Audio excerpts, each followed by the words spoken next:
Environmentalists say they're as pristine as the Great Barrier Reef, but are now the target of oil and gas projects. The federal government's called for expressions of interest near a protected reef in Western Australia. The Rolly Shoals are in one of the most remote parts of the country, and green groups fear any drilling could destroy them.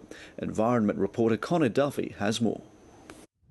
The secrets of Rolly Shoals have remained hidden to all but a small number of divers able to make the 260-kilometre boat ride from Broome until now. It's kind of an Attenborough moment when you look at this footage and really appreciate how special this place is.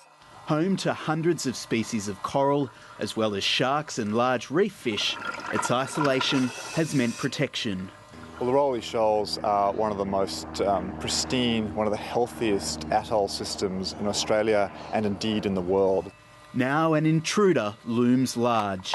The federal government has called for expressions of interest in oil and gas projects, a move that could see seismic activity and drilling just 3 nautical miles away. An oil spill, even a small spill within a few kilometres of a place like this, which is so healthy, so pristine, could be devastating. Rolly Shoals is currently being considered for inclusion in a new network of marine parks. The government says this and its ecological values were noted with a request for expressions of interest, and that any successful bidder will have to have an environmental plan assessed by regulators prior to undertaking any seismic or drilling activity.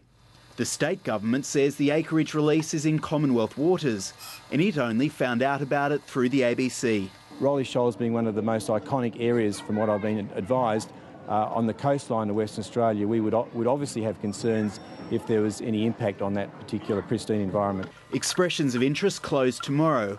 Woodside says it'll start work on another development 10 kilometres from the reef next year. Connor Duffy, ABC News.